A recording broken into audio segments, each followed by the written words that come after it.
The sun hung heavy over the sprawling plantation, casting long shadows across the cotton fields where the sound of distant whistles punctuated the air like a constant reminder of power. Overseer Samuel Hargrove, a man of sharp words and cruel authority, ruled the estate with an iron fist. His wife, Margaret, was no better.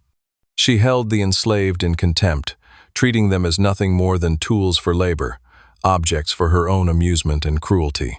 Yet on this plantation, the balance of power was about to be shattered in a way that would shake its foundations forever. 10 men and women, bound by years of suffering and silent rage, had watched and waited. They knew the house's rhythms, the patterns of weakness, the times when Margaret would be vulnerable. And they knew something else. She, like so many before her, had underestimated the strength of those she thought beneath her. In one decisive moment, the tables would turn. Margaret, the cruel overseer's wife, would be taken not as an object of lust, but as a symbol of everything that had been wrong with the world she had helped build. What happened next would leave the plantation forever changed, its inhabitants forever marked by the act of vengeance that none could have predicted. Before we begin, let me ask you, where are you watching from right now? What time is it? And can you imagine standing witness to an act so bold that it would forever alter the balance of power? Drop a comment below, and if stories like this move you, hit subscribe, because what you're about to hear has been buried for years in whispers, fear, and unspoken defiance. The sun rose slowly over the Darnell plantation, casting golden light over fields where the enslaved toiled under the supervision of the overseers. Samuel Hargrove, a tall man with eyes that saw only what he wished to, stood on the porch of his estate, surveying the scene with a cold, detached satisfaction. The crack of the whip echoed through the fields as his voice rang out, commanding the workers to move faster, harder, and with more efficiency. Margaret, his wife, stood beside him, her posture stiff, her expression one of superiority. She was no stranger to cruelty after all. She had been raised to command, to control, and to belittle. The enslaved were beneath her, and she made sure they knew it. It was a game of power she played daily, mocking the workers with cutting remarks, forcing them to serve her whims, and treating them as if they were less than human. In the mansion, the opulence of the surroundings only amplified the cruelty that lived within it. Servants, both enslaved and free, moved silently through the halls, careful not to make a sound lest they be noticed. But there were 10 who moved with purpose, their actions calculated and deliberate, their spirits quietly plotting the unthinkable. These were the slaves who had suffered under Margaret's disdain, the ones who had endured years of neglect, abuse, and humiliation at her hands. They had been quiet for so long, working in the fields, serving in the house, bending under the weight of oppression. But the years of brutality had forged a bond between them, one of shared suffering, of unspoken defiance. They had seen the look in Margaret's eyes when she passed them by, heard the cruel commands she barked without remorse, and they had quietly decided, no more. The leader of the group was Chike, a strong, silent man who had witnessed too much cruelty to remain passive. He was the glue that bound them, the one who had kept their spirits intact during the darkest moments. He was the one who had seen the weakness in the way the overseers and masters moved, who had studied their patterns and learned their fears. As the day wore on, Chike watched Margaret from a distance. She was in the garden now, fussing over the flowers with the delicate grace of someone who thought herself untouchable. The other slaves around her moved like shadows, too afraid to even look at her. But Chike knew that this was the moment, the time when the delicate web of power and oppression would be ripped apart by the sheer force of their shared will. Margaret's arrogance blinded her to the danger in the air. She had never truly seen the enslaved as people, as equals. They were simply tools, nothing more. Her mocking smile, the way she looked down on them, made the decision for Chike and the others. They would rise, not out of malice, but out of a deep, undeniable need for dignity. The first step in their plan had been taken.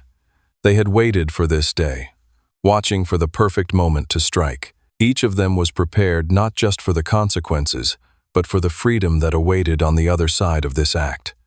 It would not be an act of simple revenge. No, This would be something more a statement, a breaking of the chains that had kept them bound for so long.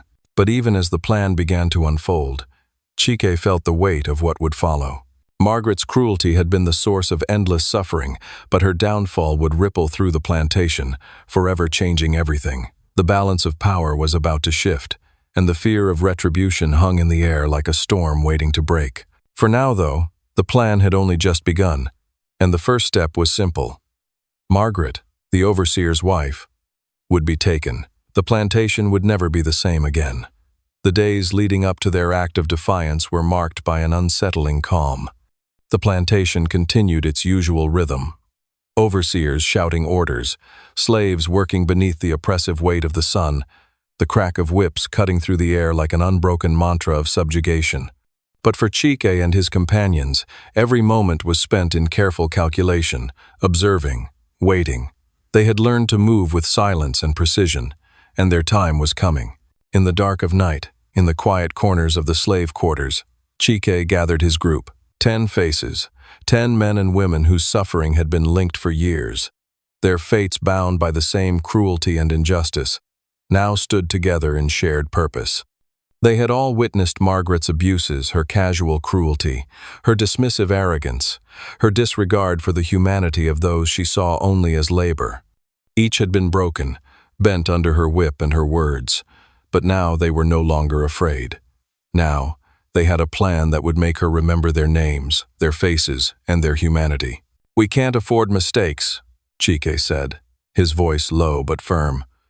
"Tomorrow, when she is alone, we will strike. We know her patterns, her weakness. We'll use it against her." The others nodded, their faces a mixture of fear, resolve, and anticipation. They had spent weeks watching Margaret's every move, understanding her arrogance, her vanity. She believed herself untouchable, isolated in her entitlement, convinced that her beauty and the protection of her husband kept her beyond reproach. She never thought the slaves, her property, her inferiors would ever dare rise up against her. One by one, Chike went over the details of the plan. It was simple, almost elegant in its execution. The first step was to separate Margaret from her usual circle of comfort. The house was large, with sprawling gardens and isolated areas where she often wandered alone, relishing her momentary escape from the eyes of her husband and the overseers. It was there, in the privacy of her own world, that they would strike. "Listen to me," Chike continued, his eyes steady on each of them. "We take her where she feels safe. That's the key. She'll never suspect us. She's always looked down on us, treated us like dirt beneath her feet. Now it's time for her to realize we're not the tools she thinks we are." Lydia, a quiet but strong woman, spoke up. "We must be swift. If we're caught, it won't just be us that suffers. Everyone will pay the price. This has to be clean." Chike nodded, the weight of the plan pressing down on him. He had never intended for things to escalate as they had, but there was no turning back now. The truth was, this wasn't just about revenge for the countless hours of work, the brutal punishments, or the dehumanizing insults. It was about something deeper: dignity, a reclamation of their humanity. In the days prior, they had woven the threads of the plan into their routines.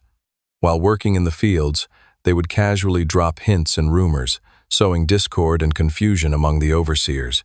They would give the impression of being docile, compliant, anything to lull suspicion into complacency. And Margaret, always so self-assured, never thought twice about any of them. She continued with her pompous strolls, her scornful glances, her shallow gestures of disdain. Now, everything was set. The moment she would be taken was drawing near, and with it, the first step toward overturning the power that had bound them all for so long. That night, the air was thick with anticipation. In the dim light of the quarters, Chike spoke with the finality of a man who had resolved his fate. "Tomorrow, when she's in the garden, we make our move. We will take her, and we will make her remember. But remember this, she's not the only one who has underestimated us. The whole plantation will know what happens when they treat us as less than human." The others shared quiet nods, their faces set with determination. Fear was there, but it was a different kind of fear now. It was the fear that comes with taking control, with finally acting on the rage and injustice that had been simmering for so long.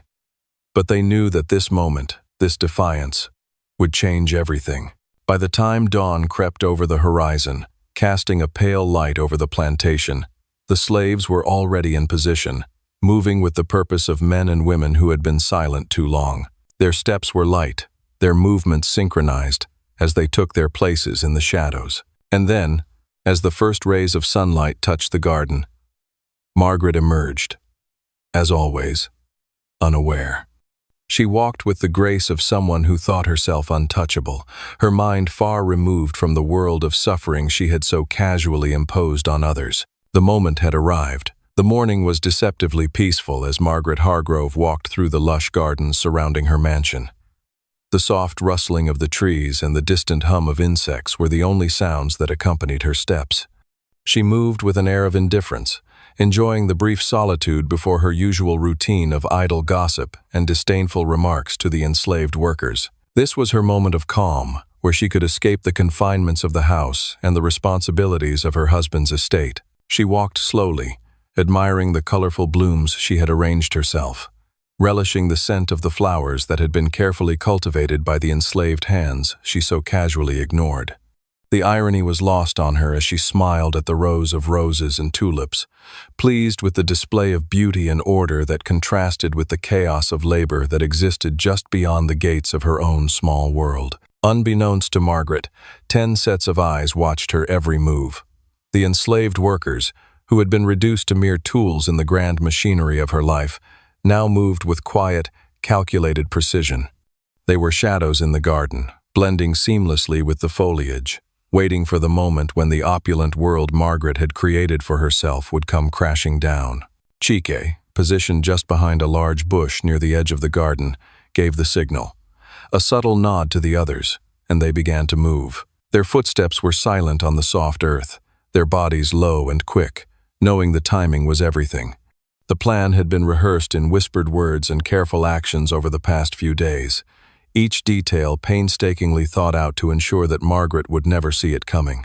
Margaret, oblivious to the approaching danger, stooped to admire a particular rose bush, her fingers lightly brushing the petals. It was a moment of rare vulnerability. Her arrogance and comfort with the plantation's rhythms had left her unaware of the silent storm that had been brewing just beneath the surface. Suddenly, the air shifted, and she was aware of a presence behind her. She straightened, her heart skipping a beat as she turned to face the sound. But before she could react, strong hands seized her from behind, pulling her into the grip of the waiting slaves. Her scream was cut short as she was dragged backward, her body thrown against the cold, unforgiving ground. She tried to fight, her movements frantic, but the strength of the 10 enslaved men and women was overwhelming. Margaret had never truly realized the depth of their power. She had never believed they could rise up against her, against the system she and her husband had so carefully constructed. Her mind raced, fear mixing with disbelief. How could this be happening? She was a mistress of the house, untouchable, above reproach. But now, in the quiet garden, with the soft sunlight falling on the scene like a cruel reminder, she was nothing but a woman vulnerable, terrified, and out of control. Chike, standing tall and composed, moved closer. His voice was steady, almost calm, despite the intensity of the situation. "You've never seen us as people, Margaret," he said, his tone carrying the weight of years of suffering. "You've never cared for us, never treated us as human beings. But we remember. And now, we will make you remember." Margaret's eyes widened in fear as she struggled against the grip of the other slaves. "You," she gasped, her voice shaking. "You'll pay for this. My husband, he'll," but Chike silenced her with a sharp gesture. "Your husband is no help to you now," he said, his voice cold with finality. "This is between us, Margaret. You've made us suffer for years. Now, you will feel the weight of your cruelty." The overseers had been distracted by the morning chores, unaware of the unfolding drama in the garden. The cries of the enslaved workers had gone unnoticed, and even now, as Margaret struggled, no one came to her aid. Chike moved with deliberate force, using his body to steady her while the others positioned themselves, ensuring Margaret was fully under their control. Her body quivered with fear, her pride shattered as she realized there was no escape. The reality of the situation set in her authority, her cruelty, had led her to this very moment. Margaret tried once more to scream, her voice hoarse with panic. But her cries were muted as one of the enslaved men placed a hand over her mouth, silencing her entirely. The garden, once a symbol of beauty and order, had become the stage for a reckoning. Chike stepped back, surveying the scene. The others held Margaret firmly in place, ensuring she could not escape or fight back. The entire plantation had become an unwilling audience to this act of defiance, and the power dynamics that had been so rigidly enforced for years were unraveling in a single, irrevocable moment. "We are not what you thought we were," Chike continued, his voice unwavering. "And today, you will see the price of your arrogance. You will know the power of those you believed beneath you." Margaret's eyes burned with fear and humiliation, but the reality of the situation settled into her bones. She had crossed a line, and now, there would be no turning back. The cruelty she had shown, the disregard for their humanity, it would be met with something she could not control, an act of vengeance that shook the foundations of the plantation she had always ruled over. The tension in the air was suffocating. Margaret Hargrove, a woman who had once ruled the plantation with cruelty and entitlement, now lay powerless, surrounded by the very people she had spent years dehumanizing. Her body trembled beneath the weight of the 10 enslaved men and women who held her firmly, their strength greater than any of the authority she had commanded over them. In the garden, once a place of beauty and pride, her world had unraveled, exposing her vulnerability and her complete lack of control. Chike, standing at the center of the scene, watched her with cold eyes. His heart, once filled with a quiet yearning for justice, now burned with a fierce resolve. The years of suffering under Margaret's eyes, the countless hours of humiliation, the pain of watching her flaunt her power, all of it had led to this singular moment.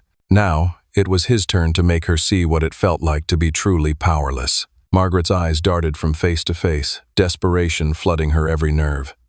You can't do this! My husband will kill you!" she hissed, her voice hoarse and trembling with panic. "You'll be punished. I'll make sure of it." Chike's lips curled into a faint smile, the bitterness of her words lost on him. "Your husband is nowhere to be found," he said calmly, his voice as smooth as the river that ran beyond the garden. "This is between you and us, you and the people you have tormented." Margaret's body jerked against the grip that held her down. She tried to pull away, but the pressure on her arms and legs only tightened. The overwhelming realization that she was completely helpless sank in. No longer the mistress of the house, no longer in control. The people she had considered less than human now had complete dominion over her fate. The enslaved workers, led by Chike, stood motionless around her, their faces a mix of determination and quiet dignity. The air was thick with the weight of their collective resolve. The silence between Margaret's words of outrage and the slave's unyielding presence stretched painfully long, each second adding to her growing horror. "You've made a living by making us suffer, Margaret," Chike continued, his gaze unwavering. "You've treated us like tools, like animals. But today, you will feel what it means to be nothing, to be controlled by the very people you've tried to break." Her frantic eyes locked on his, her mouth moving as if to protest, but no words came. The sound of her breath, shallow and panicked, filled the space where her usual cutting remarks had once reigned. The slave's grip tightened, not in anger, but in resolve. They had suffered for too long. The punishment they had endured had been constant, ever present. But this moment, this act, would change everything. The roles had shifted. Power had been claimed, not by force, but by the sheer will of those who had been denied it.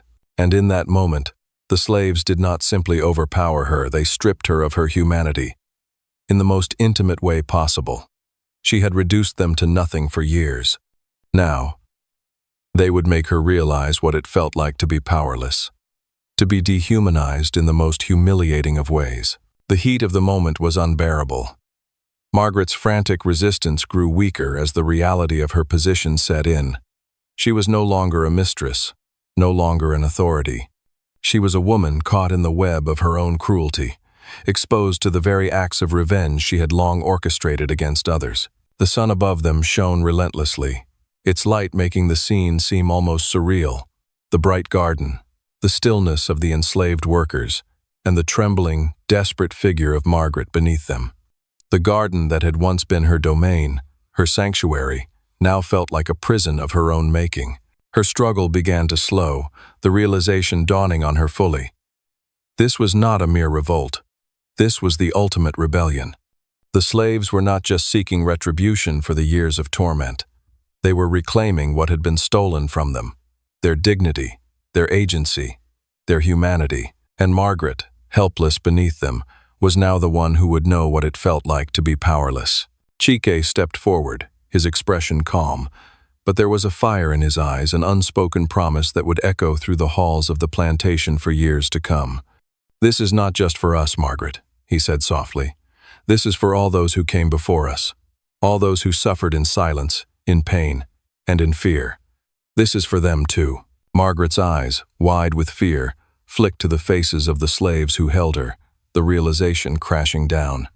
These were the very people she had broken, and now they were the ones who would decide her fate. She had underestimated them all, and in doing so, she had sealed her own fate. Her body slumped, her head hanging in a final surrender. The power that had once been her birthright, that had kept her above the others, was gone. In its place stood the quiet, unstoppable force of resistance. The morning after Margaret's humiliation, the air on the Darnell plantation was thick with the smell of panic and disbelief. The once unquestioned authority of the Hargrove household had been shattered, and the ripples of the slaves' defiance spread quickly, though not in the way the masters had anticipated. Samuel Hargrove, the overseer, returned from a brief trip to the neighboring estate, his brow furrowed in concern. He had heard nothing but rumors, whispers of a strange, unsettling incident in the garden, and the disappearance of his wife. When he first arrived, he could not bring himself to believe what had transpired. Margaret was missing. His house, his sanctuary, had been violated. His wife, the woman who had ruled over the plantation with disdain for the enslaved, was nowhere to be found. Panic gripped him as he rushed to the garden, searching frantically for any sign of her. The slaves, working in the fields, moved like shadows, their eyes avoiding his as they continued their labor.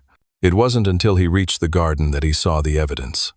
Margaret's personal belongings were scattered on the ground, her dress, once pristine, now torn and trampled in the dirt. Her perfume lingered in the air, a cruel reminder of the power she had once wielded.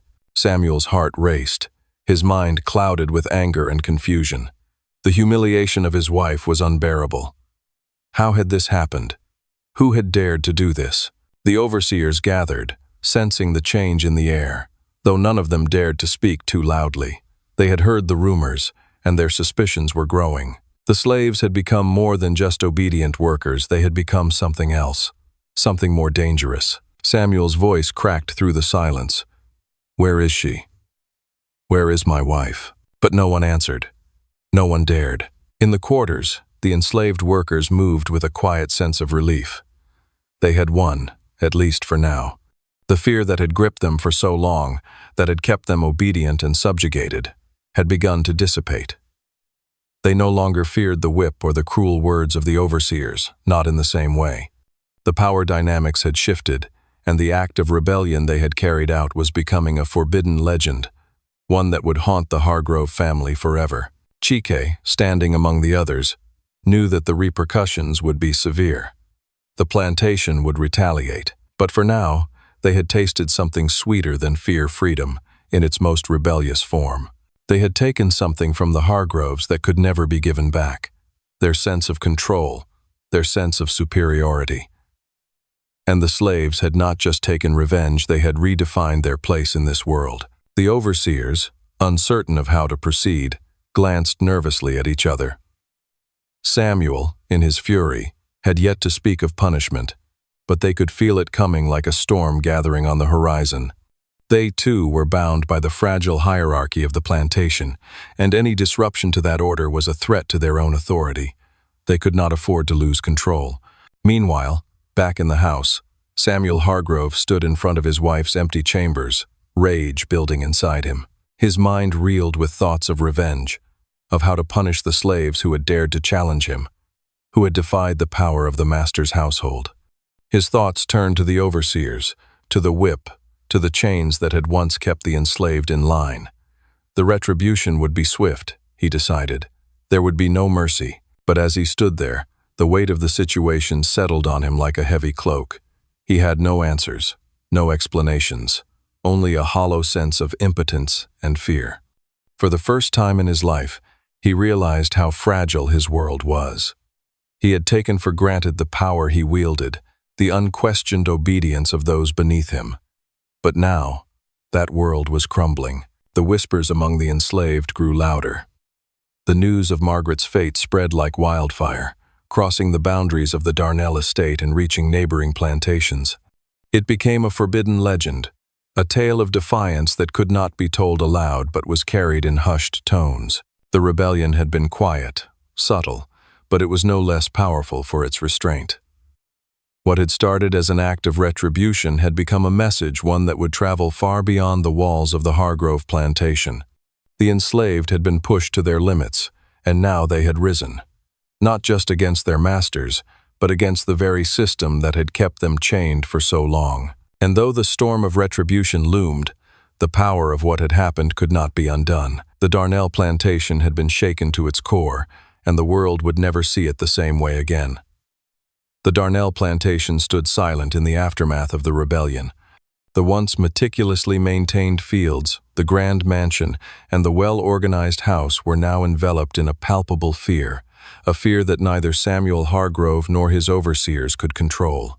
The slaves had broken more than just the physical shackles they had been bound with. They had shattered the illusion of power, exposing the fragile nature of their master's control. In the days that followed, the plantation seemed to hold its breath. Samuel Hargrove, unable to reclaim his sense of dominion, resorted to the only tactic he knew: retaliation. He ordered the public flogging of a few enslaved workers who had been near the scene, attempting to set an example. His voice, once authoritative, now wavered with the uncertainty of a man who could no longer command the obedience he once took for granted. His attempts to reassert control were futile, as the knowledge of the rebellion spread like wildfire. But the punishment only deepened the divide. The enslaved people, once so easily controlled by fear, now saw the reality of their own power. They had taken a stand, and though they had not yet fully escaped the chains of oppression, they had made their voices heard in a way that could never be silenced. The whispers of defiance, of rebellion, had spread beyond the confines of Darnell's estate, carried to neighboring plantations, where others began to talk of what had been done. For the enslaved, the act had become more than just an act of revenge.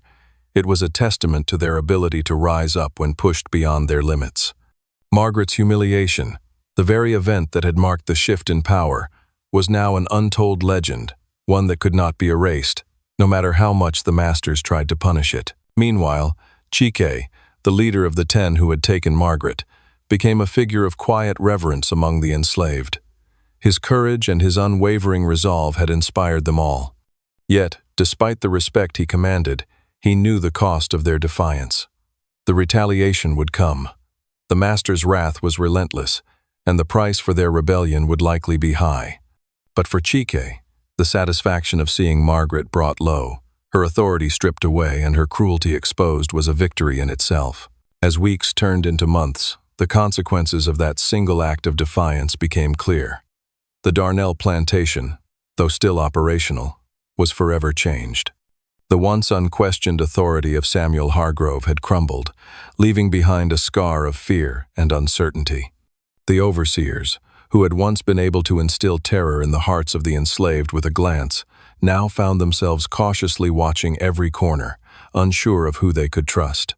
Across the plantation, a sense of solidarity grew. The enslaved workers spoke in hushed tones of the act of defiance, of Chike's leadership, and of the collective courage that had shaken their world. They knew that their position was precarious, that the masters would exact retribution, but there was a shared understanding that their spirits could not be broken. The impact of that day rippled through the nearby estates, carried on the whispers of slaves who had heard the story and believed it to be true. And while the masters clung to their power, they knew deep down that something had changed irrevocably.